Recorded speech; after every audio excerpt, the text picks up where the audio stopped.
The boys watch the girls while the girls watch the boys who watch the girls go by.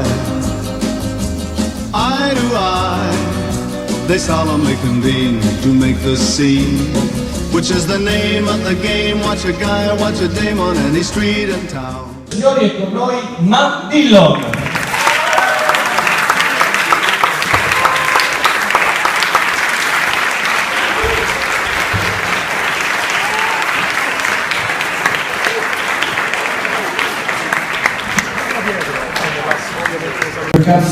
Buongiorno. Buongiorno. Sì, ho dimenticato tutti gli italiani. So, bisogno. Esatto, come amici.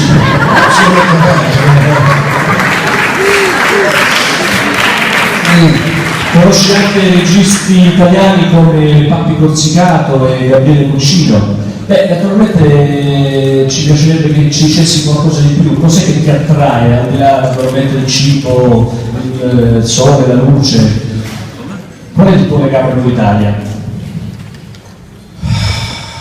Well, let's see. What did you mention? Food, sunshine, love. Beh, The people, I think the greatest thing about it, people here is very, very unique. The generosity of the people, you know, when you come here, the way that you're invited and made to feel at home. And I think that comes through, I think, in the films, because for me, I think what's more interesting in stories are people, not things.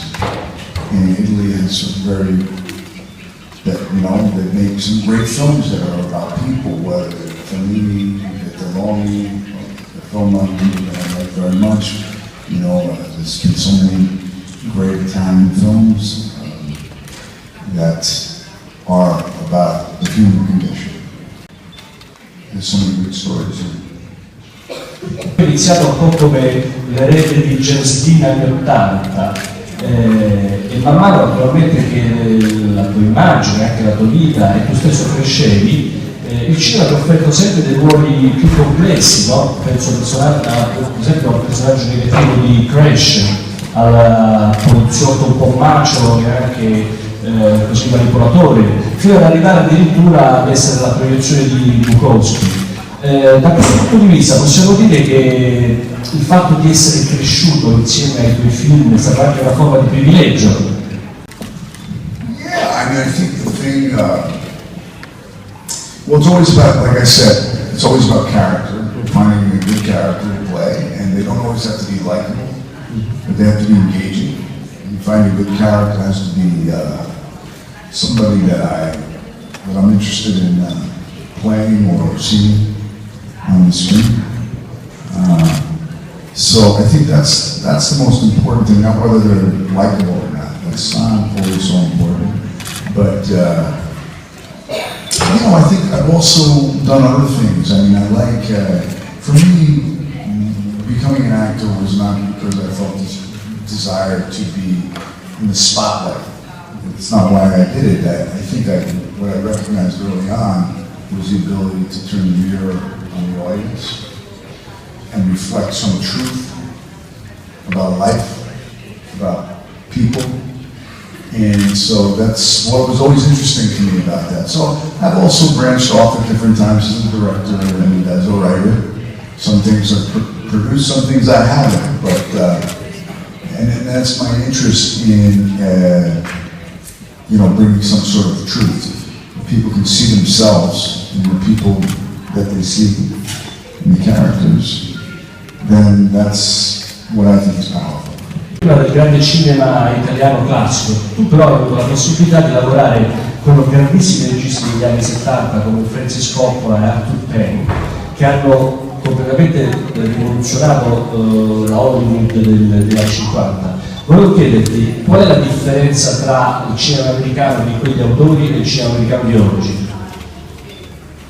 Well, I started acting a long time ago. I was very young when I started, so I've actually watched the film industry go through transformations more than once. I've seen it change. And I look at the, the planet is so different even since the last time I came to Taormina. You know, I was in a restaurant cooking, and I was in a restaurant, and the guy said, look, this is when you came to Taormina the first time, and I was wearing a wristwatch in the picture. And I was like, well, you're an exception, but people don't wear watches anymore because they have their cell phones. They just look on their cell phones now, you know? And so the world is changing all the time. And, you know, in the film industry, in terms of, you know, what's different now about movies, the way they were made in the 70s, well, I think when I first started acting, it was so important, you know, developing the craft for young actors. We took it very seriously, you know? I think there's less, I mean, unfortunately, there are very good films coming out all the time, but I think more and more films are more strictly about sort of entertainment, you know. There's a lot of, you know, the films, there seems to be, I mean, television seems to be more, there seems to be more interesting stuff going on in television sometimes, you know, the writing and etc. So, you know, I think I'm interested in the cinematic experience when I go to a movie. I want to feel something that transports me, takes me somewhere else, and somehow, but it has to be truthful. And so I always look for that. And I think in the 70s, you know, I mean, listen, it was the old story, I think.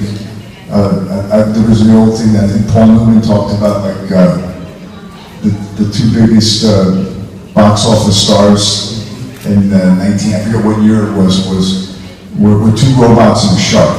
Right? L'impressione, rivedendo i tuoi film, che tu ti diventa molto a fare dei personaggi un po' scemi, diciamo così, no? A interpretare, diciamo, soprattutto in tutti i pazzi per me. Ma c'è stato un momento, che credo che faccia parte anche quello della crescita di un attore, in cui si ha l'impressione che tu improvvisamente scopri che potevi far ridere di te stesso. Well, I do like doing comedy. I like to do it. I don't often get the chance to do it. I think the thing about it, I don't feel the pressure to be funny because I didn't start up as a comedian. And so I don't feel that pressure to be funny. But comedy's great because I think what was really great, ironically, is that comedy is really all about the characters. It's all about, you know, human nature, you know? So you kind of really have to really apply yourself to the character. You really have to be, you know, you can't be lazy. You know, you have to find the truth in the character because comedy is the truth, right? I don't get to do as much comedy as I'd like to.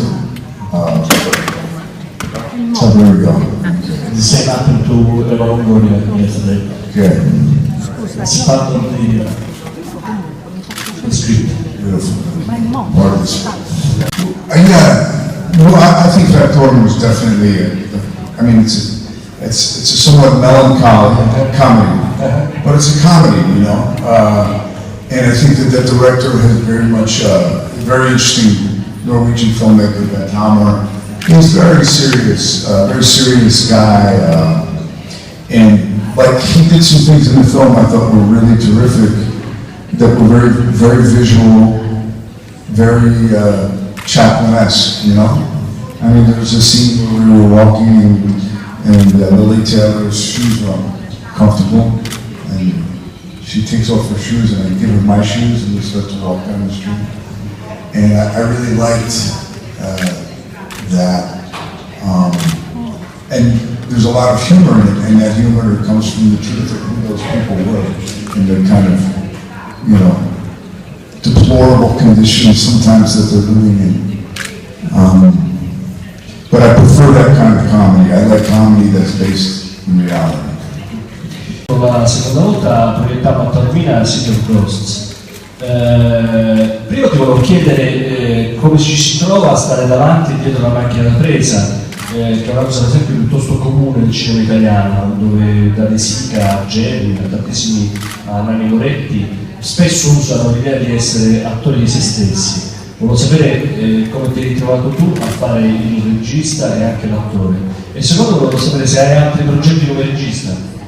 Well, yeah, it's a good question because you know, I directed a film that I also starred in, you know, and I had, prior to that, directed only a little bit, and I didn't have much experience. Certainly, I had never directed myself. So the first thing I did was I went to an old acting coach of mine. I said, listen, man, I'm really concerned. What am I going to do? I said, you have to come with me to Cambodia, because I made a film in Cambodia. I said, I'm not going to, and he said, no, you got to trust yourself, and, you know, to rely on a monitor, which is something I don't like to look at myself anyway, you know. But I got used to that. And I think the key for me in making that film and directing and acting in it was to be prepared. When I was to be prepared. Preparation was really everything. So preparation before we started shooting, for example. But also, when I came to work every day, I had to be prepared as an actor first and a director second. Film and story are people, not things. So this is a story about a particular individual who was a burning talent, a Cuban singer who started in the late 40s. He was the first Cuban scat singer, como Fitzgerald,